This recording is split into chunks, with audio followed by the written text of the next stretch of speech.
بسم اللہ الرحمن الرحیم۔ اللہ کے نام سے شروع جو بڑا مہربان اور نہایت رحم کرنے والا ہے۔ ناظرین محترم، آج ہم بات کریں گے بچوں کی تربیت کے بارے میں کہ بچوں میں ایمان کیسے پیدا کرنا ہے، کون سی ایج میں کون سا کانسیپٹ بچے کو دینا ہے اور کون سی ایج میں ذمہ داری کا احساس دلانا ہے۔ اس کے بعد اور کون سی عمر میں سیکھی ہوئی بات بچے کی پرسنالٹی کا حصہ بن جاتی ہے۔ ان تمام سوالات کے جوابات آج ہم اس ویڈیو میں قرآن و حدیث کی روشنی میں دیں گے، لہٰذا آپ سے گزارش ہے کہ ویڈیو کو آخر تک ضرور دیکھیں۔ ناظرین محترم، ماں کی گود بچے کی پہلی درسگاہ ہوتی ہے۔ ایک چیز جس کے بغیر نہ زندگی گزر سکتی ہے نہ آخرت گزر سکتی ہے، وہ ہے ایمان۔ جب مائیں اپنے بچوں کی تربیت کے بارے میں سوچیں تو پہلے ایمان کے بارے میں سوچیں۔ بچوں میں ایمان کیسے پیدا کرنا ہے؟ جیسا کہ سورۃ تحریم میں ہے، اللہ تعالیٰ نے ارشاد فرمایا، اے ایمان والو، اپنے آپ کو اور اپنے گھر والوں کو جہنم کی آگ سے بچاؤ۔ مین فورس اگر یہ ہوگا تو باقی منازل آسان ہو جائیں گی۔ بچوں کی ایسی تربیت کیسی ہو کہ ان کے اندر ایمان بہت پختہ ہو جائے؟ اس کے لیے ہمیں بچے کے شعور اور سمجھ کو بہت زیادہ فوکس پہ لانا ہوگا۔ اپنے بچوں کو بیسک عقائد جو ہیں وہ بچپن سے ہی درست کروانے ہوں گے۔ اس کے لیے ہمیں کیا کرنا ہوگا؟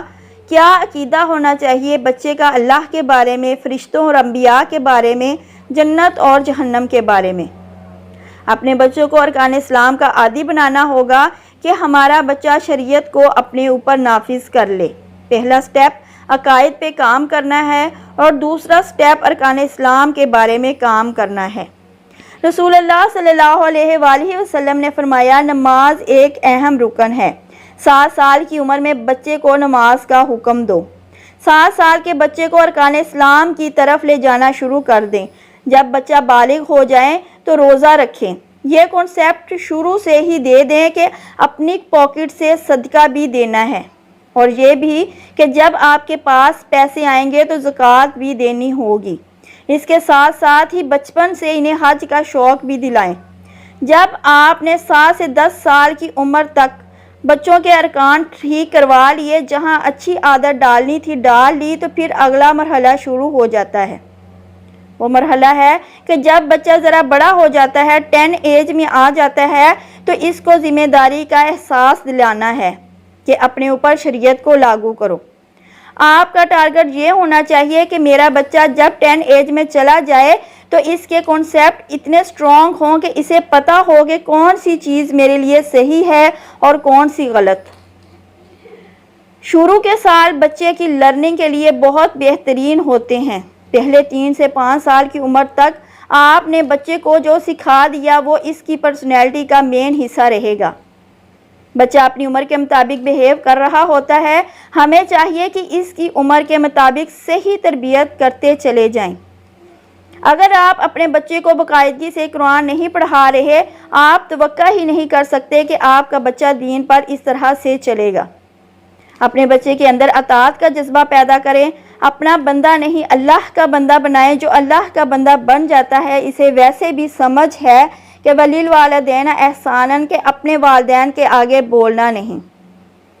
آپ کو اسے ہر وقت بتانا نہیں پڑے گا کہ تمہاری ذمہ داریاں کیا ہیں، بلکہ دین اسے سب کچھ سکھا دے گا۔ امام غزالی رحمۃ اللہ اپنی کتاب میں وصیت کرتے ہیں کہ بچوں کو قرآن مجید سکھایا جائے۔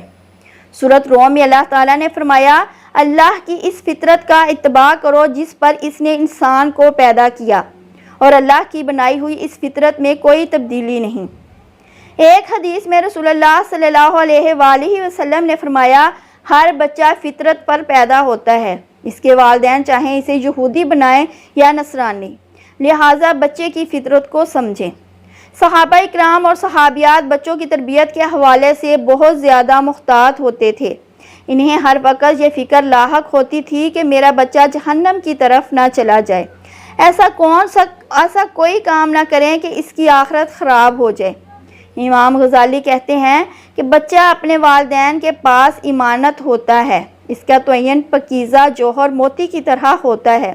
چنانچہ اگر اسے خیر کے کاموں کا عادی بنایا جائے تو انہیں سیکھتا ہوا پلتا ہے اور دنیا اور آخرت میں خوش نصیب رہتا ہے، اور اگر اسے برے کاموں کا عادی بنایا جائے، حیوانات کی طرح چھوڑ دیا جائے تو بدبخت بن جاتا ہے اور ہلاک ہو جاتا ہے۔ اور اس کی حفاظت کا طریقہ تو یہ ہے کہ اسے علم سے مہذب بنایا جائے اور اسے اچھا اخلاق سکھایا جائے۔ نوٹ: اس پیغام کو دوسروں تک پہنچائیے تاکہ اللہ کسی کی زندگی کو آپ کے ذریعے بدل دے۔ شکریہ۔